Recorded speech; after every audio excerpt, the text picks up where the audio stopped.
the Justice Department said that Iran, at the highest levels, they didn't go how high, at the highest levels, they said was seeking to assassinate the Saudi ambassador in Washington. If you were president and that report came to you from your CIA, your Justice Department, your FBI, what would you do about that? I'd check it very carefully for the facts, because now the facts are filtering out. They've arrested him, and that's fine. He could be a very dangerous person.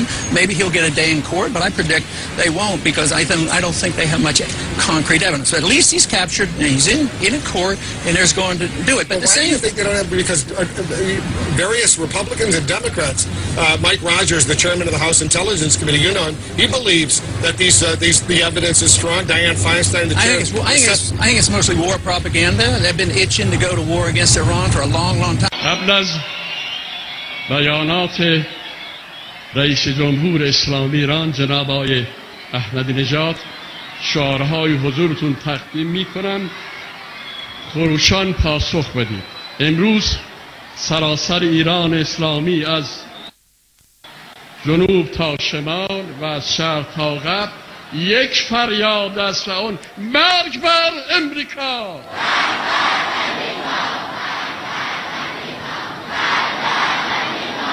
نفرت و خشم ملت مسلمان بر امریکا رژیم کفر شیطان، بر امریکا رژیم کفر شیطان. Would President Paul do anything to stop Iran from developing a nuclear weapon? Only by a change in foreign policy and treating them differently. When you say treat them differently, don't put sanctions on them. So how are we going to persuade them not to pursue a nuclear weapon? Well, maybe offering friendship to them. I mean. در انتظار رابطه نشسته. رابطمون با امریکا نمیشه. رابطمون با امریکا نمیشه. نبرد ما با امریکا همیشه. نبرد ما. I want to just make sure I understand. So your policy towards Iran is if they want to develop a nuclear weapon, that's their right. No sanctions. No effort to stop them. No, I think that makes it much worse. People who are anxious to use violence against the Iranians, I think it would undermine our security. I think it would be very destructive to Israel.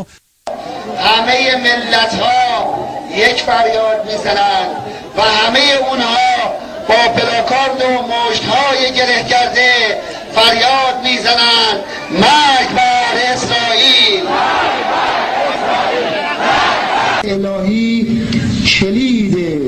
With God's help, the countdown button for the destruction of the Zionist regime has been pushed by the hands of the children of Lebanon and Palestine. By God's will, we will witness the destruction of this regime in the near future.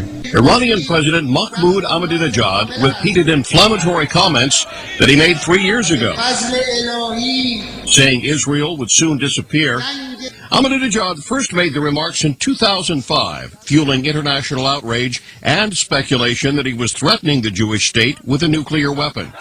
But while speaking at a ceremony honoring the late founder of Iran's Islamic Republic, Ahmadinejad told an audience that, quote, this origin of corruption will soon be wiped off the earth's face. Ahmadinejad also called the U.S. a satanic power that, with God's will, would be annihilated. علی جان با کی اومدی شما؟ با پدرم.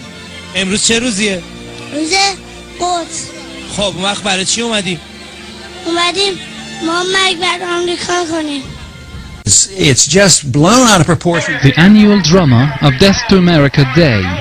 The stars and stripes burn in front of the former U.S. Embassy in Tehran. U.S.-Iranian ties have been cut ever since that day in 1979, when Iranian students stormed the U.S. mission and took its diplomats hostage.